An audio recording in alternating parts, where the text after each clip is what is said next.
Добро утро, Ване. Токму така се јавуваме во живо од Зоолошката градина во Скопје, која одбележува 100 години постоење, јубилеј што носи нови инвестиции, подобри услови за животните и амбиции за враќање на европската сцена. За тоа како изгледа секојдневната грижа и што следува во наредниот период, утрово во Македонија на утро разговараме со зоонегователот Војо Иванов. Војо, добро утро и добре дојде на утринската програма на Македонската. Добре ни дојдовте. Добре ве најдовме, да. За почеток на нашиот разговор, колку се променети условите за животните во последните години и што е највидливо за посетителите? Знаете како, кога ќе кажете некаков јубилеј, поготово ваков, 100 години постоење, веројатно Станко Караман 926 кога тргнал да ја создава или да отвори градината, веројатно и години предходно, стално велам, кој знае тој човек со какви се проблеми пред толку многу децении се соочувал на токму овој ист терен каде што ја и ти сега седиме. И како се оваа институција преживеала војни од огромен и сериозен карактер, како издржала катастрофи, што од поновата, што од постарат, дамнешната историја, Скопје памти земјотрес, поплавата и сите оние работи кои што си ги памети Скопје во последниве 100 години, зоолошката градина ги живее. Разликата со останатите институции е што нашата мора да има живот. Кога имате живот, ја имате и на другата крајност. И тоа е нормално. Но, веројатно, во целиот овој процес, како и градот убав пак ќе никне, така веројатно и зоолошката имала подеми, па и падови и се надеваме, со надеж пред се, овој јубилеј од 100 години, мислам дека ќе треба најмногу да го посветиме, а тоа е да градината успее да се до некаде трансформира во место каде луѓето како на училница на отворено ќе можат да учат, особено децата, особено најмладите. Во недостиг на парче природа, кое што се повеќе и го одземаме на истата, туку во оваа скопска котлина, ние останавме на булевар Линденска, во сред урбан простор. Имаме 13 хектари природа и многу видови на животни, единки, да не речам преку 300-400 единки, секогаш бројот нели нормално варира.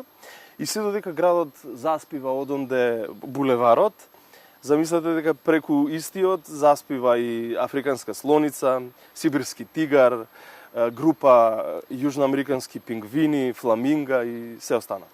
Навистина убаво ја опишавте оваа богата оаза и од природа, но и од различен животински свет. Морам тука да ве прашам, што за вас лично значи да бидете од зоолошката градина од Скопје, дел од оваа зоолошка градина, токму кога градината слави јубилеј од 100 години постоење? За мене е страшна привилегија воопшто што работиме овде. Замислете дека ние сме некои 30 на зоонегователи, единствените нели во државата, вклучувајќи ја можеби и битолската, да не ја заборам, но таму се само неколку луѓе кои што истото го прават. И вие сте неговател или зоонеговател на, да речеме, на одредена група на животни кои што ви се дадени. Нормално секој од нас си има своја нели категорија за која што се грижи. Пак ќе речам, со колегата знаеме да кажеме, имаме тешки денови, нели? Секој од нас има и по дома, имаме и на работа апсолутно. И знам на колегата да му речем, Драган, да заќуткаме за минута, слушни ги птициве. Водава што тече. Замисли дека за половина час ти ќе влезеш и ќе галиш морски лавови од Калифорнија. И ти си единствениот на овој терен кој што ја има таа привилегија. Ниеден друг не го прави тоа. Така што пак ти речам, ние си го славиме веројатно секој ден со животните и веројатно за да ја работиш оваа работа, прво мораш навистина да ја сакаш, заради тоа што и не е можеби се така розово како што јас го презентирав во последниве минута. Замислете дека и кога е минус 15 и кога броиме PM честички, ние мора да сме надвор. кога температурата е плюс 40 и е портокалова зона, животните не знаат за тоа. И веројатно луѓето кои што работат овде, првенствено пак ќе потенцирам, мора да имаат емпатија кон животни и природа и да се трудат максимално да создадат колку што може повеќе за тие животни.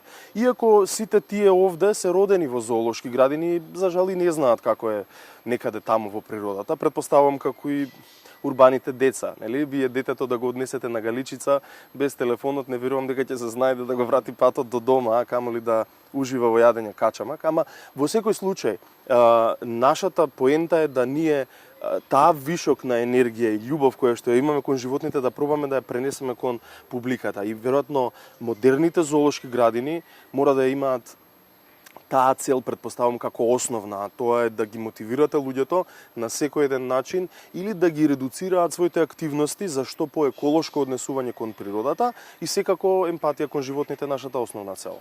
Војо, колку е важна едукацијата на посетителите, особено на најмладите, ги споменавме, нели, кога станува збор за грижата и заштитата на животните? Повторно, можеби ќе се повторам, во недостиг на вистина на парче природа, поготово за новите генерации. Верувајте дека често имаме, нели, навистина голем процент од публиката ни се деца. Сега доаѓаат и училишта, школи, нели, како групни посети. Приметуваме колку некои од работите што веројатно ни беа како виц во нашата генерација, во нашето време, сега стана реалност. Децата навистина не знаат и од каде доаѓа јајцето, и од каде доаѓа млекото, и како змијата се движи и се останато, нели, што подразбира можеби наша основна цел, ама пак ќе кажам, тоа е веројатно она на кое што навистина ние мора да се фокусираме. За среќа, градот Скопје како наш родител во овој случај, заради тоа што сепак е институција која што го води градот Скопје, и како некако дава фокус токму на едукацијата и ме радува тоа, заради тоа што зоолошката дефинитивно мора да оди на тоа да стане училница на отворено, каде децата практично ќе учат за сето она што можеби образовниот систем во школото секако не може да им го покаже, ние тоа го имаме практично тука да го доживеат. Знаете, кога вашите сетила ќе го видат, слушнат, ќе го намирисаат тоа, особено за децата, мислам дека тоа е она што поготово кај нив останува во еден убав трак и токму така многу брзо и лесно можеме да ја смениме новата генерација на подобро, се надевам.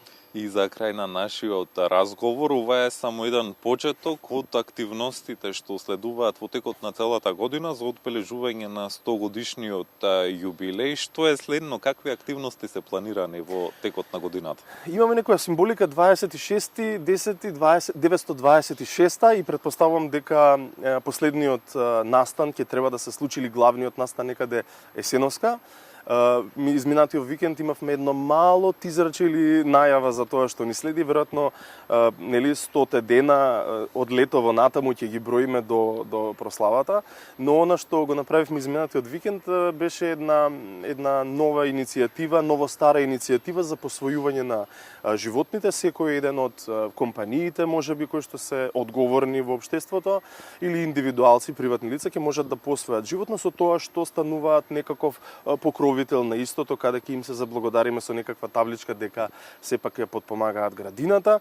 Идејата или иницијативата беше и повеќе пиерски да го вратиме животот овде во градината и направивме еден мал едукативен дел и еден забавен дел со нашите партнери од Детскиот културен центар во Карпош во Скопје и со нив испеавме дел од песничките од нашиот заеднички проект, се викаше Зоо Азбука, и тука па и преку песна пробавме да ги наметнеме некои од работите кои што се случуваат овде, повторно за да нели преку песна па сега бидеме едукативни, ама пак ќе речам, тоа е само еден дел или еден тизер најава за тоа што целата оваа година ќе се повторува и претпоставувам дека во следните одбележувања ќе ги поканиме сите оние како да ги наречам, живи представници од минатото или историјата на градината, на кои што ќе им се заблагодариме. Се разбира дека ќе ги следиме. Војо, благодарам за вклучувањето во живо во утринската програма на јавниот сервис по повод 100 годишнината, одбележувањето на 100 годишниот јубилеј на зоолошката градина